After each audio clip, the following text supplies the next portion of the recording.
موضوعه التغطية الصحية الشاملة. الكلمة لأحد السادة المستشارين من فريق الاستقلالي لتقديم السؤال. السيد الرئيس، السادة الوزراء، السادة المستشارين، السيدات والسادة المستشارين، السيد الوزير، كنطرحوا عليك هذا السؤال للمرة الثانية. طرحنا عليكم خلال الولاية السابقة وكنطرحوه اليوم لعلنا نوجدوا عندكم سؤال كافي وشافي وواضح ما يتعلق جواب طبعا شافي فيما يتعلق بالتغطية الصحية الشاملة. هذا ورش بداته بلادنا هذه سنوات.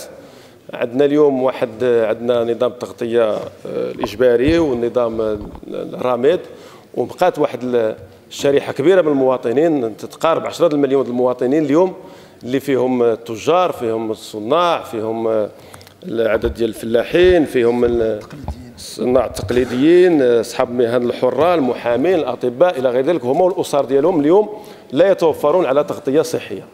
طبعا في اخر الولايه ديال الحكومه السابقه جبتوا واحد المشروع قانون بغينا نعرفوا اليوم. طبعا شفنا في البرنامج الحكومي انه فيما يتعلق بالصحه اول نقطه تكلمتوا عليها هي التغطيه الصحيه الشامله. بغينا نعرفوا من خلال الجواب ديالكم واش واضحه، كاينه شي اراده واضحه باش يخرج هذا النظام الى حيز الوجود، وغادي يكون الجواب ديالكم كافي الا عطيتونا واحد السقف زمني اللي خلاله غادي تبدا هذه الشريحه من المواطنين تستافد فعليا من التغطيه الصحيه. وشكرا.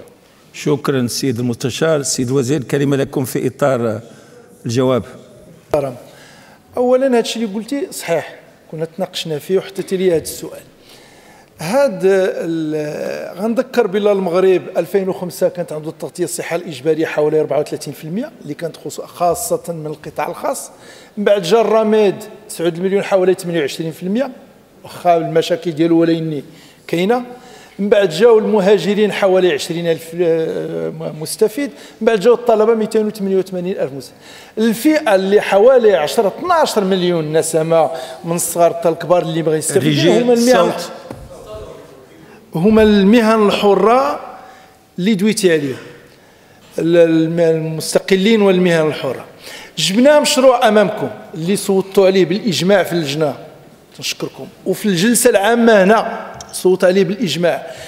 دابا مشينا للغرفه الاولى نفس الشيء، صوت بالاجماع في اللجنه. يا للاسف بعد ايام اغلق البرلمان.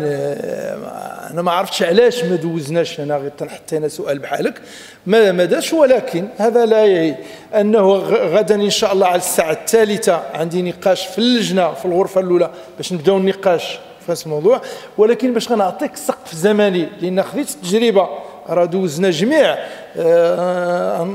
يعني وحنا نقاش وصل لي كانت بقات لي نقدموا في ظرف 3 ولا 4 دقائق لان داز بالاجماع في اللجنه في الغرفه الاولى، واذا به ما داز كاع، ما كانش عندي كاع الفرص باش نقدمه. ولهذا انا غندير مجهود.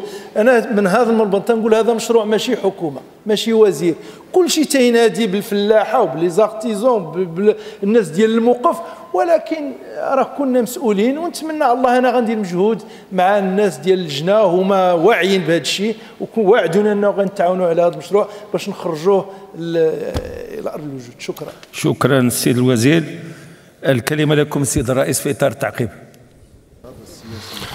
السيد الوزير، طبعا تكلمتوا على كل ما يتعلق بالقانون، مشروع القانون. كنظن انه كاين غيكون تجاوب من عند النواب ديال الامه باش هذا المشروع يخرج. غير هذا المشروع يحيل على عدد ديال النصوص التنظيميه، هذا كاين اشكال اللي كان وتكلمنا عليه هنا في مجلس المستشارين، ولكن قلنا نصوتوا ويخرج المشروع، ولكن تتبقى الحكومه الاراده ديالها مهمه باش تخرج النصوص التطبيقيه ديال هذا المشروع.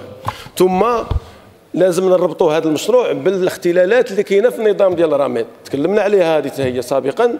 اليوم راه كاين بعض الارقام ديال المندوبيه الساميه للتخطيط اللي ارقام في الحقيقه محرجه ومقلقه، كتقول بان 8% ديال المغاربه اللي كاينين في 20% الاكثر دخلا في بلادنا كيستافدوا حتى هما من الرماد.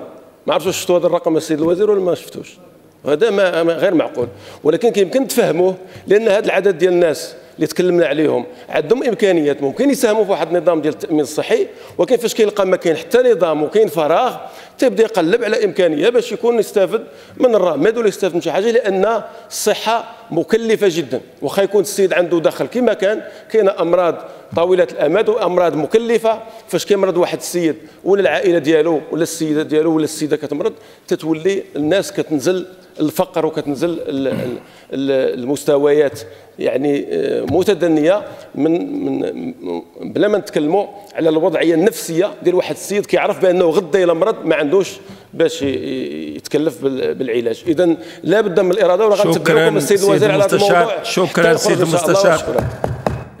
الكلمه لكم فيما تبقى لكم من الوقت سيد الوزير.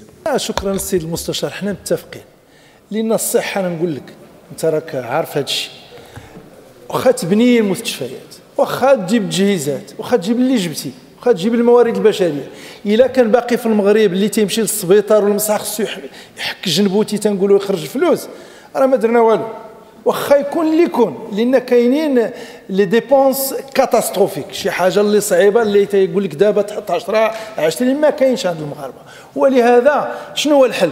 تسريع وتيره اخراج هذا القانون اللي بعدا غيمكن ما كانش الفلوس يدوروا كاع.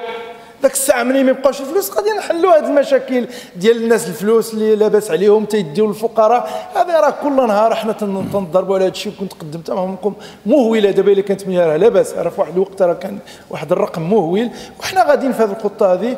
الناس مع الاخوان ديال الغرفه الاولى غنعملوا يد في يد ان شاء الله باش نخرجوا للوجود فيما يخص النصوص التطبيقيه موجوده. بقى لينا ما بغيناش نخرجوها لان خص نقاش مع الفئات. راه لاغتيزون الفلاح ما يمكنش يكوتيزي بحال. شكرا السيد الوزير. شكرا.